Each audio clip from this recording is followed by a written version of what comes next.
फिर परमात्मा कहते हैं कि जिस परमेश्वर ने तेरे को गर्भ में भी पाला पोसा और वहाँ से तेरे को बाहर निकाला, अब उस मालिक को तू भूल के और कहाँ इस जगत में सारे संसारिक धंधे में लीन हो गया। क्या बताते हैं परमात्मा? उस समर्थ की रीद छुपाई, अब कुल कुटुंब ते रहता, गर्भ के अंदर वचन भरे थे, कहाँ गई वो बाता। कितने प्यारे तरीके से समझा है अपने प्यारी आत्माओं को, अपने बच्चों को मालिक कहता है वे उस समर्थ की रीद छुपाई। जब दुखी था, जब तो हाहाकार मच रही थी, भगवान मुझे बाहर निकाल दो, आपके गुण गाऊंगा, आपकी भक्ति करूंगा, कति बुराई नहीं करूं। और बाहर आते ही ये मेरा बेटा या मेरी बेटी, ये मेरी कार या मेरी कोठी, लाले गुटी ताश खेला, सिनेमा देखा, पता नहीं के कुकर्म तार दिया। उस समर्थ की रीत छुपाई, अब कुल कुटुंब से रहता, गर्भ के अंदर वचन भरे थे, कहाँ गई वो बाता। अब परमात्मा क्या भूल गया उन बातों को जो याद करे था मुझे। परमेश्वर कबीर जी क्या बताते हैं? दुख में सुमरण सब करें, दुख में सुमरण सब करें, सुख में करे ना कोई। सुख में सुमरण करें तो दुख काहे को होई। सुख में सुमरण किया नहीं, फिर दुख में करते याद। कहें कबीरता दास की, भाई कौन सुने फरियाद। जब ये प्राणी सुखी होता है, जिस सुख को ये सुख मान बैठा है, फिर तो घूटी सूटी लगाता है, भगवान को कभी याद नहीं करता है। और जब इसके ऊपर आपत्ति आती है, फिर परमात्मा की तरफ चलते हैं। तो परमात्मा कहते हैं कि दुख में सुमरण समरण सब करें, सुख में करे ना को। और जय सुख में सुमरण करे तो फिर दुख क्यों हो। कहते हैं सुख में समरण किया नहीं और दुख में किया याद। कह कबीरता दास की, इब कैसे लगे फरियाद। तो पुण्यात्मा, हम क्यों ना पहले मालिक ने याद कर लें, जब आपत्ति आने के बाद करें। एक तो हम बाद में महल मकान बनावा, जब ओले सिर फोड़ लें, सर्दी में नमूनिया हुआ है, तो उससे पहले बना लें तो हम उन आपत्तियों से बच सकते हैं। तो राम नाम का महल हमने पहले ही बना लेना चाहिए, ताकि आने वाले हमारे ऊपर जो कष्ट कर्म के हैं वो हल्के हो जाएं, वो दुखी ना करें। अब क्या बताते हैं? नर नारायण देही पाके तो फेर तुरसी जाही। जा सतगुरु की मैं बलिहारी, जो जामन मरण मिटाई। परमात्मा कहते हैं कि उस सतगुरु के ऊपर मैं कुर्बान हूं, जो जन्म और मृत्यु के इस दीर्घ रोग को समाप्त कर दे। जा सतगुरु की मैं बलिहारी, जो जामन मरण मिटाई।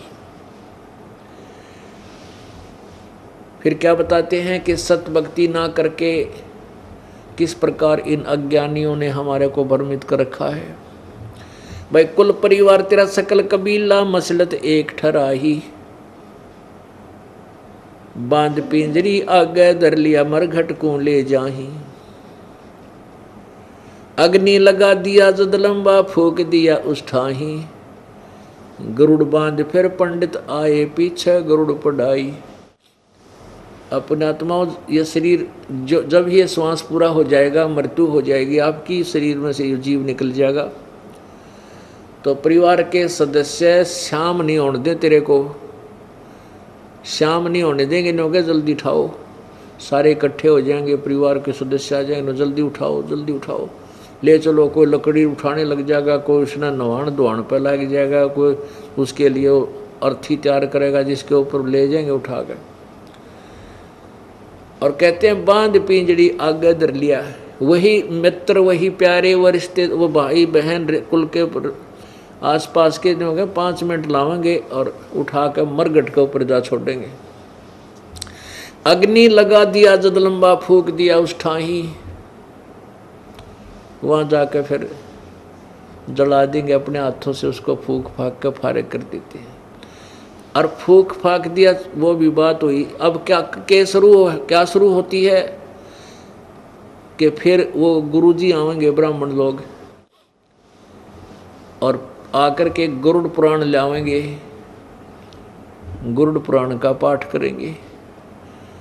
अब गरुड़ पुराण या कोई भी धार्मिक ग्रंथ है, उसमें बहुत अच्छे ज्ञान लिखा हुआ है जो मृत्यु से पहले जीवित प्राणी ने उसको सुनना चाहिए था।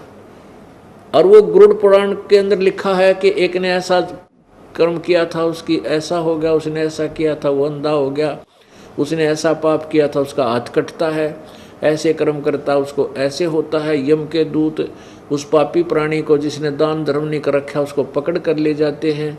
आगे भंडारे चल रहे होते हैं, वो खाना खाना चाहता है। यम के दूत कहते हैं तूने दान नहीं किया तो तुझे ये आहार नहीं मिलेगा। मारते हैं, पीटते हैं, प्यास लगती है, जो जिसने कभी कोई पुण्य नहीं किया उसको पानी भी नहीं पिलाते और नरक में डाल देते हैं।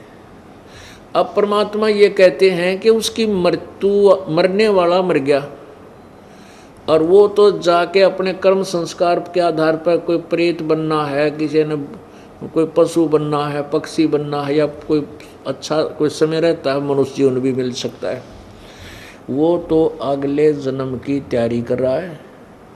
और उसकी मृत्यु के बाद पीछे अब नौके गरुड़ पुराण का पाठ कराओ।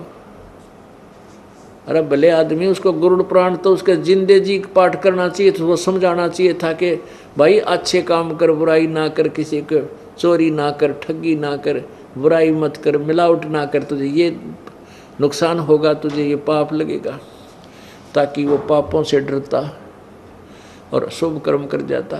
अब वो मर चुका है और पीछे गरुड़ पड़ावे। अब गरुड़ का पाठ कर दिया 7 दिन, किस लिए? कि इसका मोक्ष हो जाएगा, गति हो जाएगी। फिर क्या कहेंगे कि इसके फूल, ये अस्थि उठाओ, अस्थि उठा के इसको गंगा में प्रवाह करो, गया जी में प्रवाह करो, या कि तो गंगा में प्रवाह करा के उसकी, किस लिए? कि इस मरने वाले तेरे पिता की गति हो जाएगी। वो भी कर दिया। फिर क्या कहते हैं कि अब इसकी 13वीं करो, किस लिए? कि गति हो जाएगी। 13वीं भी कर दी। फिर क्या कहेंगे कि अब इसके श्राद्ध निकालो, श्राद्ध निकाल दिए, किस लिए? कि इसकी गति हो जाएगी।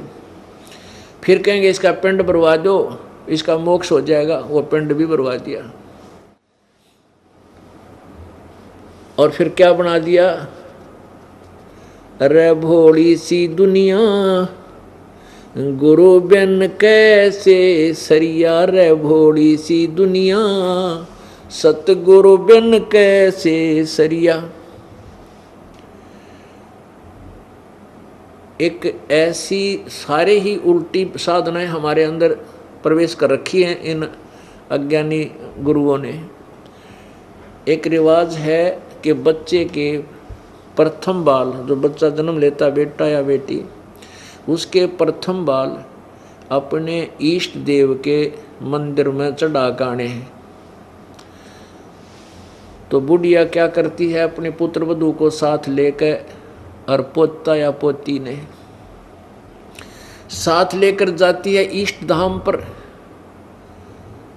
माता के, जो माता के पुजारी हैं, माता के ऊपर। और वहाँ क्या होता है? भीड़ लगी होती है मेले में, सैकड़ों की संख्या में बाल उतरवाने वाले अपने अपने बच्चों को लेकर गए हुए होते हैं।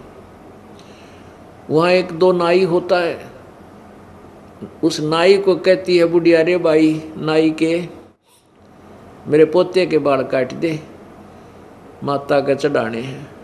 और भाई ध्यान रखिए रे, कदे कैंची लाग जाए, मेरे पोते का कच्चा सिर है, ध्यान रखिए। 3 बार इतना 4 बाल काटेगा, इतना 3 बार कहेगी बुढ़िया, देख भाई ध्यान तो कैंची ना लाग जाए इसके।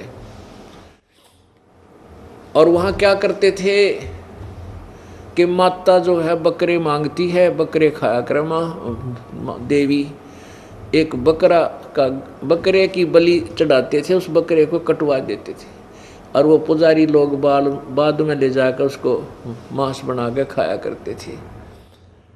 उसको आहार करते थे या बेच देते थे जो मांसाहारी लोगों को। और माता के बहाने, अरे भले आदमियों, माता जिसने तुम देवी कहते हो, देवी मांस खाया करे है निकम, वो तो मानस खानी कोई डाण होया करे, वो खावे मानस। माता काजू खा ले, किसमस खा ले, दूध पीवे, मलाई खावे, इस गोबर अड़ंगे ने क्यों खावा गया। लेकिन उन दुष्ट आत्माओं ने अपने जीव के स्वाद के लिए उन भोली आत्माओं को भ्रमित कर रखा था। परमात्मा क्या बोलते हैं, अपने लला के बाल उतरवा वे कह कैंची ना लग जइया, एक बकरी का बच्चा लेके उसका गला कटैया, रे भोली सी दुनिया सतगुरु बिन कैसे सरिया। ओह, अपने लला के बाल उतरवावे नो क्या कहते कैंची ना लग जइया, और एक बकरी का बच्चा लेके, वो भी तो बकरी का बच्चा है, वो भी तो किसी का बेटा है बेटी है, जिसका तूने गला कटा दिया अपने बच्चे की जो है ना खैर के लिए।